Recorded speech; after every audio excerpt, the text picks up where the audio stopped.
Hello and welcome to OTRGold.com. I'm your host, Austin Bach. Thank you for being here. Once again, I am not in my normal setup. I am in the normal place, but not with the normal setup. I still got some stuff coming in the mail, so hopefully you can hear me. I think you can see me too. We're just going to keep going. Today, if this is your first stream, we're here every Monday, Wednesday, and Friday at 9 a.m. Pacific, listening to one episode of Dragnet until we have listened to all 310 episodes currently available. Today we're listening to episode 168. The title is The Big Tear. It's either tear or tear. That's the funny thing about English. They're spelled the same. It is about a burglar who in 1 year's time has taken $80,000 in money and jewelry. None of his victims can describe him, and our job is to get him. Today's episode originally aired September 11th, 1952. And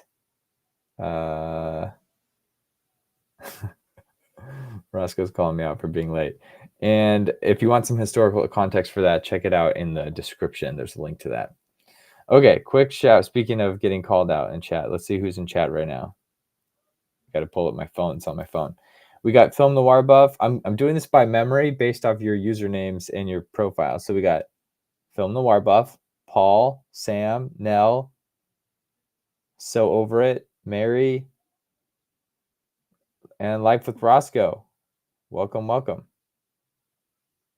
Sam says it's tear as in rip for the right pronunciation. Okay, so he's listened to this one before. Like, I don't know. I haven't listened to it yet. So is it tear or tear? The Big Tear.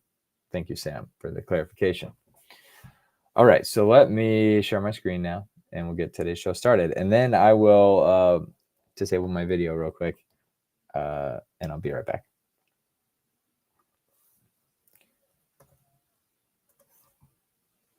Here we go.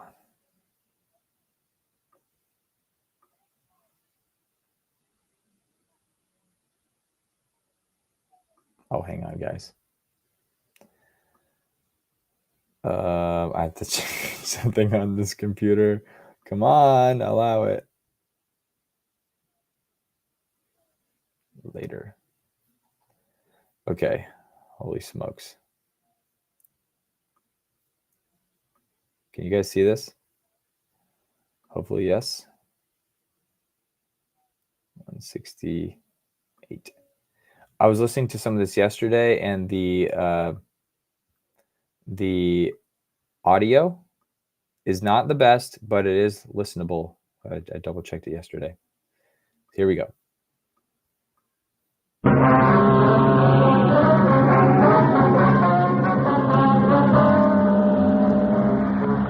You're a detective sergeant.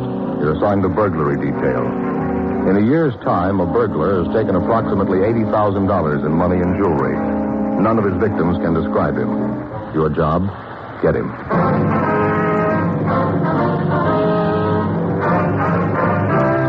Dragnet, the documented drama of an actual crime. For the next 30 minutes, in cooperation with the Los Angeles Police Department, you will travel step by step on the side of the law through an actual case transcribed from official police files. From beginning to end, from crime to punishment, Dragnet is the story of your police force in action. It was Tuesday, July 10th. It was hot in Los Angeles. We were working the day watch out of burglary detail. My partner is Frank Smith. The boss is Captain Wisdom. My name's Friday. It was 8:02 a.m. when I got to room 45. Burglary. That you, Joe? Yeah. How about that fight last night, huh? Did you see it on Channel 4? No, I started to watch it. The set went out. Picture tube? I don't know, Joe. Picture got all fuzzy and started to wobble. You know, like when an airplane goes over between the set and the train. Oh, yeah, I know. Well, the set's been acting up lately. I thought there might be something wrong with the aerial, so I figured I'd take a look at it. Got the ladder out, got up on the roof. Sure enough, one of the wires on the thing was off. Just hanging by a little bit of the rubber coating. Climbed back down to get the wire cutters to fix it. Couldn't find them. Had to use scissors to strip the insulation off the wire. Got the wire all fixed to put back on, then I couldn't find the pliers to get the nut off the aerial. Looked all through the house, no so. What'd you do? Nothing I could do. Try to get the nut off with the scissors. Broke them. Finally went back into the house to listen to the radio. Fight was over. Yeah, I only went 4 rounds. Yeah, I found that out. Got the radio on just when the announcer was giving the last commercial. And Fay and me had a talk. Well, not again. Yeah, I told her I was going to buy a whole new set of tools. The first time I saw the kids with one of them, I was going to raise the roof. Must have made her happy. Yeah, it did. Made some remark about them only being kids. Said if I wanted to keep the tools out of their hands, I should put them in a place where they can't reach them. There's only one trouble, Joe. What's that? With Mike and Stacy, there isn't such a place. Figure I know what you mean.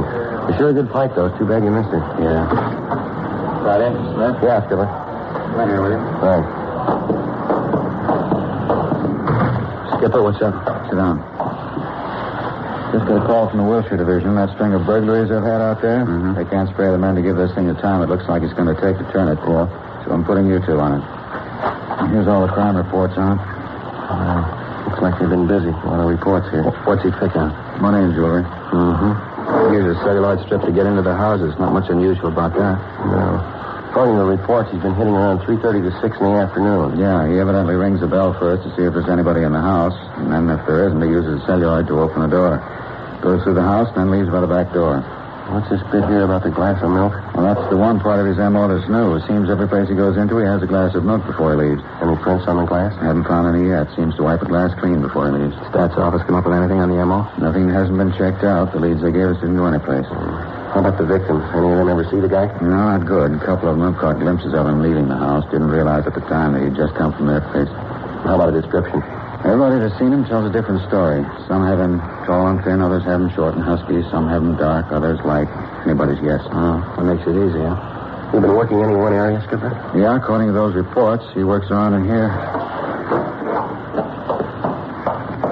And here. From Wilshire to Pico on the south, La Brea to Robertson on the west. A lot of areas, Skipper. Yeah. How about help? Much as you need. Metro will give you as many men as they can spare. Said you could probably count on 10 teams. Well, we should be able to patrol the area pretty well with them. You hit more than one place a day? Yeah, sometimes 3 or 4. Depends on how much time it takes him to go through a place. And he never works later than 6 o'clock. No, not that we know.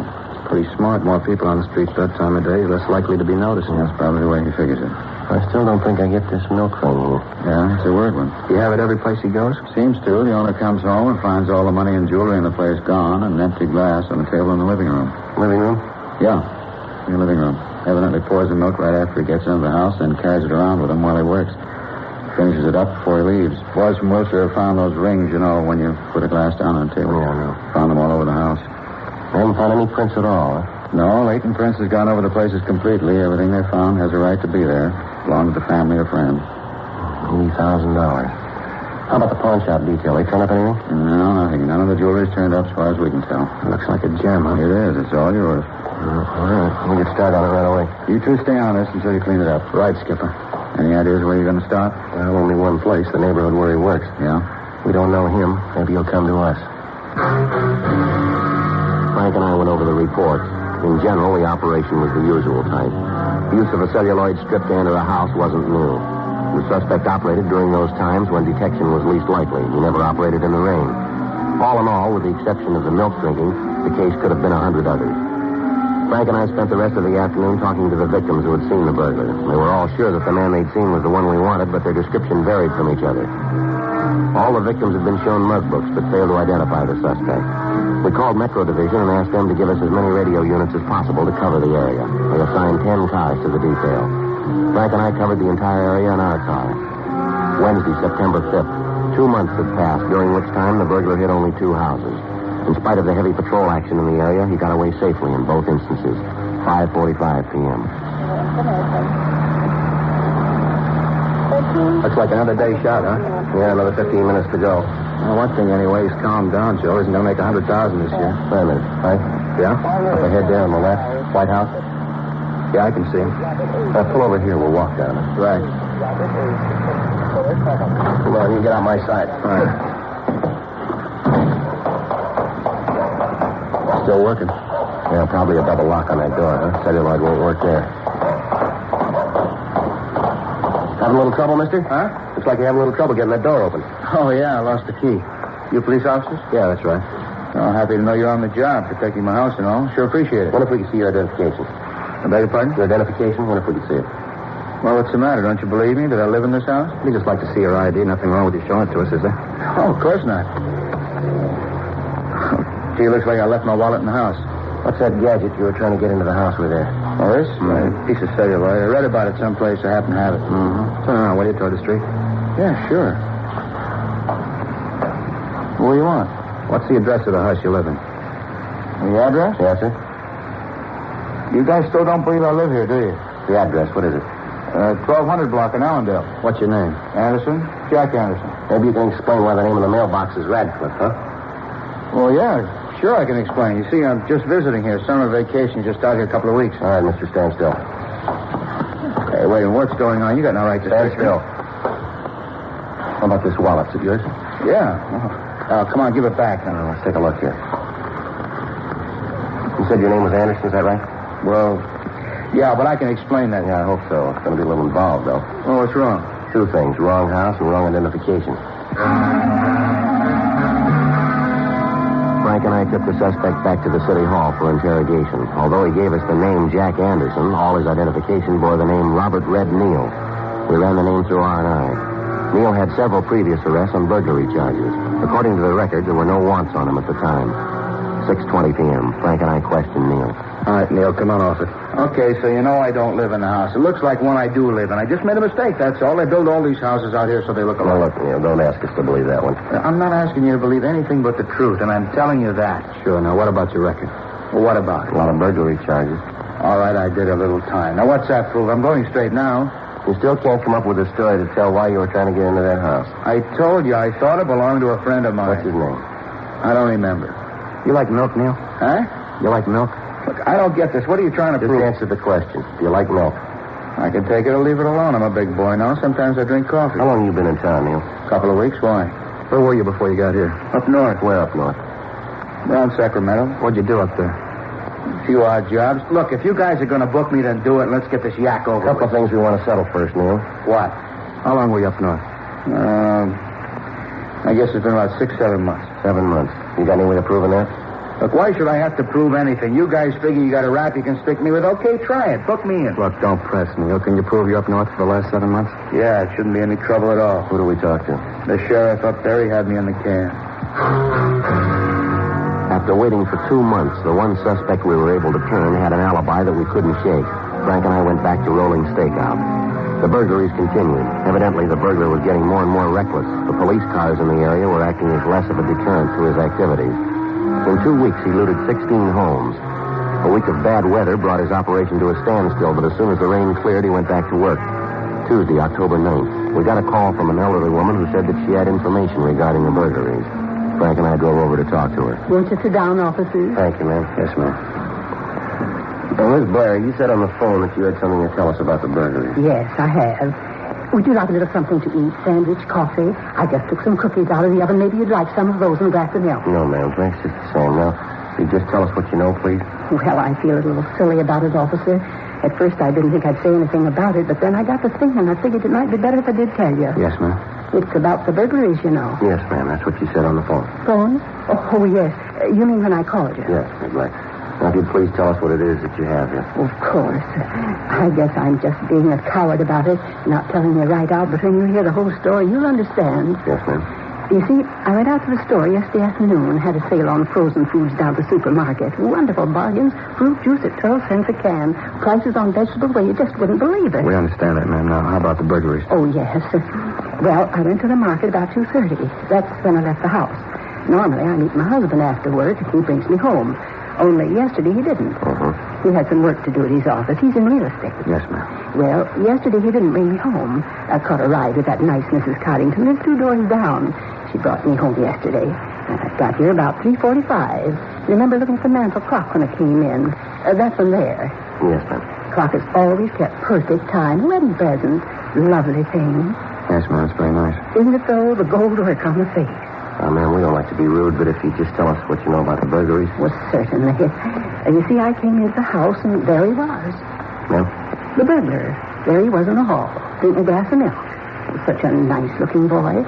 Just stood there for a minute drinking the milk. Well, what did he do when he saw you? And he put the milk down on the telephone table, and then he started to run to the back door. I told him to stop. Did he? Not at first. Then I told him that my husband was out in back, out in the garage. He stopped then. Go on, ma'am. I asked him what he was doing in my house. What did he say? Nothing, really. He just stammered around, said that maybe he'd made a mistake. I told him what I guess he had, breaking into somebody's house. Just terrible, officer. Like to scare the wits out of me. Yes, ma'am. I started to tell him how he should be ashamed of himself for stealing from other people. I really told him. I said, you know, we haven't got that much that we can have people like you come in here and steal. Then I picked up the phone and started to call the police. That's when he started to cry. He started to cry? Yes, just like a little boy. Put his hands up to his face and the tears just streamed down his cheeks.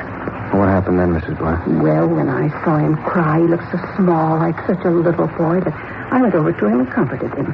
You didn't get in touch with the police, ma'am? Well, no. Oh, I suppose I should have, but I didn't. When I got the boy calmed down, he told me that he didn't know what he'd do if his family found out about it. He told me about his mother and how she died when he was just a baby and how his sister raised him. He said she was just a couple of years older than him. I asked about his father, and he said that his father was a drunk, that he had to bring in what money the family needed. Said that his sister was sick, bad heart, and at the shock of his being arrested, he'd kill her. Well, now, I asked you officers, what could I do? Well, what did you do, Miss Blair? I told him to sit down. I wanted to talk to him. We went out in the kitchen, and I asked him if he was hungry. You know, growing boy and all. I thought he might like a sandwich or something. He said that he didn't want anything to eat, but he said he would like a glass of milk, so I poured him one. You said that you'd talked with him? Yes, I thought that maybe I could talk him out of continuing this way, stealing. I asked him if he had a job, something to earn an honest living. Yes, ma'am. He told me that he'd tried to find work after school, but anything he'd get just didn't pay him enough. He tried to get along on the money, but it just wasn't enough. Medicine for his sister and all. Then there was his father, horrible man. But what did he say about his father? Oh, he told me all about him, how he drinks and causes trouble, spends what little money they have on liquor. This boy tell you his name, ma'am? Not at first. He said he didn't want me to turn him in. I told him that I wouldn't, and then he said he was Bob Allison. He tell you where he lived? Not exactly. Said someplace out on East Los Angeles. I got the idea that he wasn't too proud of his home. Can't say that I blame him. How about a description, ma'am? What he looked like? Well, now let me think. Well, I'd say he was young, about 17, maybe 18. Such a young man to be doing something like this. How tall would you say he was, ma'am? Tall? Oh, I guess as tall as you are. Maybe just a teeny bit taller. That'd make him about 6 feet. Yes, I guess so. How about his build, ma'am? Oh, nice, broad shoulders. You got no idea how I felt when I thought about this boy being a thief. It's terrible. Yes, ma'am. Well, would you say he was heavy or slight? About how much would you say he weighed? No, I'm bad at guessing people's weight. It'd be difficult to say. Well, ma'am, would you say he was as heavy as I am? Yes, about your weight. How about the color of his hair? Light, nice blonde hair. He had a little wave right here in front, blue eyes. Looked like such a little boy when he cried. Yes, ma'am. Was there anything unusual about him that you might have noticed? Scars, moles, anything like that? No, not a thing. How about the way he talked? Anything unusual there, maybe? Sorry. How about his clothes, Mrs. Blair? How was he dressed? A pair of slacks, a white shirt, and no tie. A button was missing from his shirt. Poor boy probably hasn't got anyone to take care of his clothes. Had on a school sweater. You know the kind that the seniors get when they're going to graduate? Has the initial of the school on it and no stripes on the sleeve. Yes, ma'am. What was the initial on the sweater? There wasn't one. It had been taken off. I could tell that there had been one, though, because a few of the threads were still in the wool. How about the color of the sweater? Brown, a dark brown to yellow stripes. Now, Miss Blair, Yes? the glass of milk that the boy drank from the glass, has it been washed yet? I thought you'd ask about that. No, I stepped aside for you. You have it now, ma'am? Yes, it's in the kitchen. My husband said you'd want it. He was hopping mad when he heard about it, just about raised the roof right off the house. I wonder if we could see that glass. Well, of course. It's right out here in the kitchen. Fine. There it is on the drain board. Anybody touched it since the boy? No, I don't think so. My husband might have, but I don't think he did. He was quite adamant about me not washing it until you came. Now, Miss Blair, this happened last night. How was it you waited until this morning to report it? Well, at first I believed the boy. Really thought that it was just circumstances that made him steal. I felt so sorry for him when he broke down and cried. Right here, leave him. Give him every chance. That's how I let him go. I thought that it might do some good, sort of a new beginning. When I told my husband about it, like I said, he was pretty sore. Talked about the young thief. We never had any children of our own, and I felt so sorry for the boy. I guess my husband couldn't understand. When Bob, that's his name, when Bob said he was sorry, I believed him and let him go. Just let him walk right out of the house. My husband got home, and I told him. He said to call you. I tried to talk to Sam, that's my husband, make him understand, but he insisted. And then this morning, of course, I agreed with him, and so I called you. Well, why was that, ma'am? Bob stole my watch.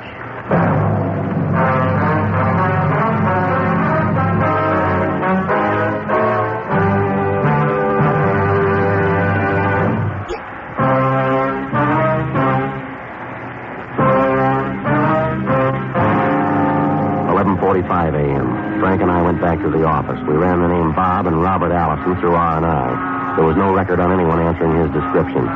We got out a local broadcast and an APB on him. Mrs. Blair went over the mug books, but was unable to identify the boy. Frank got in touch with the Board of Education and asked for the name of the school using the colors brown and gold. They told him that it would take a little time to check, but that they'd call us back. We notified the cars from Metro of the new developments and gave them the description of the boy. A check of the phone books for the name netted us nothing. Latent prints were sent out to the home of Enid Blair to get the fingerprints of she and her husband. In checking over the empty glass found in the Blair home, besides the prints of Mr. and Mrs. Blair, Dean Bergman came up with a partial unidentified print. It was not enough for classification, but he told us that if we turned the burglar, he could tell us if we had the right man or not. 4:30 p.m. Frank and I cruised the area the burglar had been working in. We were in constant contact with the other 10 cars in the field. Figure you're still working this neighborhood, Joe? Well, we got no choice till we hear otherwise. Funny about the Blair woman, isn't it? What? You know, turning the kid loose. Sure must have put on a show. Yeah, sure. What time you got? 4:38. Got another hour and a half. Frank? Yeah, Joe. Up ahead there in the corner? Yeah, brown sweater could be. All right, let's go. He sees us making a break through that yard there. Come on. All right, hold it up there. He isn't stopping. Go around that garage. I'll try and head him off. All right, watch it.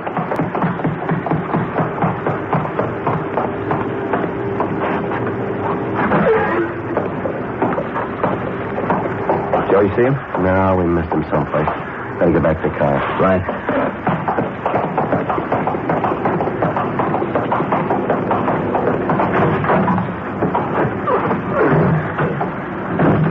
I'll call in here. Right. Unit 1K80 to Unit 2R1.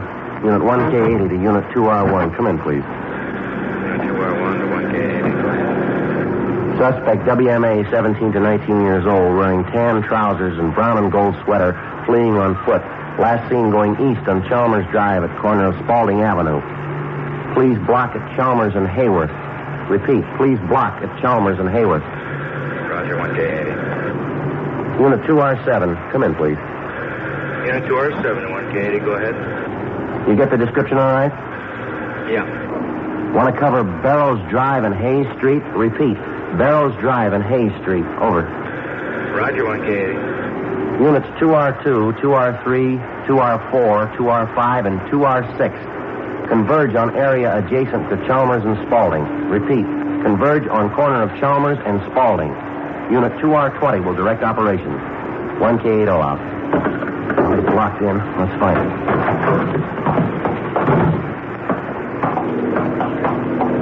We knew the suspect was in the blockaded area. With the units from Metro Division blocking the street, there was no escape for him. Frank and I walked down Spalding Avenue. Down the street, we could see Unit 2R20 getting into position. Sergeant Masters was directing the operations from there. The search went on. 6:40 p.m. We still hadn't found him. At each house, we notified the people to be on the lookout for the suspect. In the event they saw him, they were instructed to call police headquarters. They, in turn, would contact Sergeant Masters and appropriate action could be taken. 7:10 p.m. We just about covered the entire area. What do you figure, Joe? Yeah, I could have gotten there. It's got to be in here someplace. 2 more blocks to go, not much cover. I figure that he hasn't been sitting still. He's probably been moving, too. Yeah. How about that garage back there? Check it. Big place, Joe. Looks like a workshop. Yeah. Wonder who it belongs to. Well, imagine that house over there, don't you? That's where the wires lead. Wait a minute. Here, look at this. Broken padlock. This must be where he is. Not easy.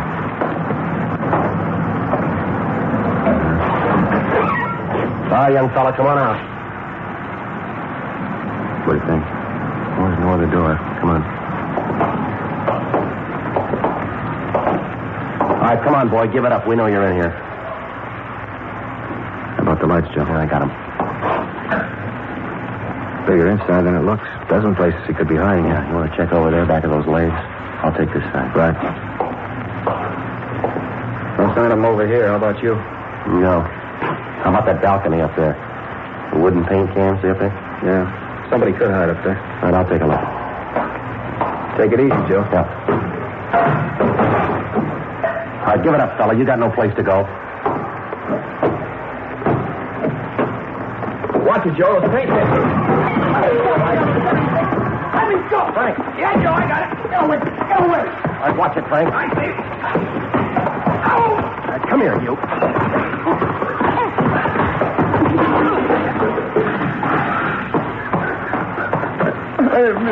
I didn't mean to cut him.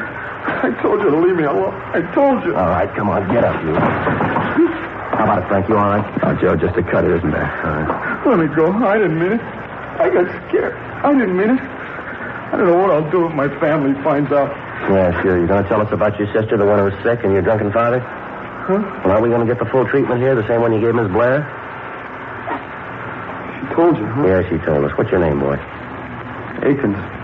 Robert Akins. Guess you got me tagged for the jobs, huh? Yeah, we got you tagged. Lousy deal. I thought for sure I had her figured. Crummy deal all the way around. Never should have started it. All I got was a lot of cheap jewelry and a little money. What do you mean, cheap jewelry? Our reports show you got a little better than 80,000. 80,000? That's a laugh. A lot of costume junk, a little money. 80,000. Somebody's been giving you a snow job. What I didn't throw away, I still got. Cheap costume junk, that's all. All right, Akins, let's go. Yeah. Should have known not to trust that Blair woman. Should have known. I was caught before, you know, a couple of times. All right. Yeah, a couple of times. They let me go. Started to cry.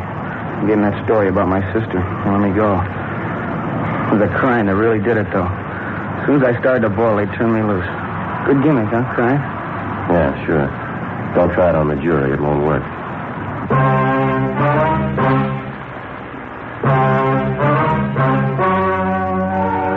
The story you have just heard was true. The names were changed to protect the innocent.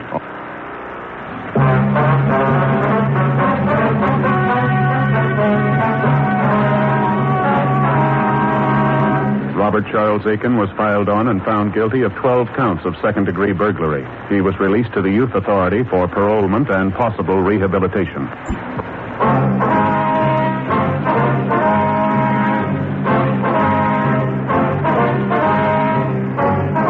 You have just heard Dragnet, a series of authentic cases from official files.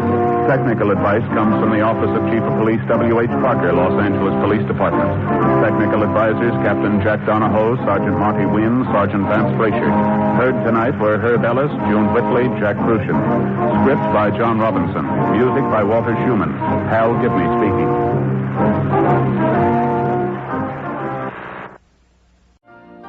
You've been listening to the OTR Gold Network.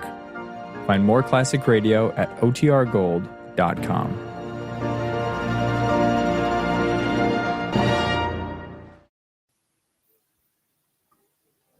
All right, I hope everybody enjoyed that episode. I listened to it last night. It was a good one. That lady, man, she just had a heart of gold. I just feel bad for someone took advantage of it, but the guy got what was coming to him anyway in the end, so it all worked out. I wanted to remind everybody, if you haven't subscribed already, to go subscribe, because once we to the old time radio. Why does it keep disappearing? This one. Subscribe to the Old Time Radio OTR Gold channel. If you're watching this on the Old Time Radio Archive channel, that's my old one. I've started this new channel. This is where we live stream 3 days a week. And also, once we hit 8,000 subscribers, I'm going to be giving away one of these vintage style Bluetooth radios. If you're a longtime viewer, you know what these are. We've given away several in the past. But it's whenever I double the amount of subscribers. So the last one was at 4,000.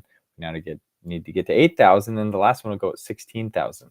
And with your help, we can make that go quickly. So if you haven't subscribed yet and you enjoy Old Time Radio, go subscribe. And then when we hit that milestone, I'll give away one of these. Either this forest green or this. They look great. And they connect to your phone, so you can stream all your Old Time Radio. What else do I got to say? Oh, this week we have another stream on Wednesday at 9 a.m. and one on Friday at 9 a.m. But then Friday is 4th of July, so happy to everybody. Happy 4th of July to everyone. And Sam, I wish you a happy Friday. just an average Friday over there in the UK, but everyone stateside, happy 4th. Happy Independence Day. And then Friday night, we got a classic movie night. That's the first Friday of the night. That's what we do around here. So if you want to watch that classic movie, I don't know what it is yet, but I'll get something ready. It's always been a film noir. So go to the Old Time Radio, go to OTR Gold YouTube channel and subscribe there so you're notified when we go live on that movie night. Cool. And a Film Noir Buff, one of the winners of the earlier one, is listening to us right now through this, which is pretty sweet. So they're fun. Anyway, go check that out. Go subscribe. Help us grow the channel. Help us meet new friends. And until Wednesday, have a good one. Be safe. Be healthy. Be happy. See ya.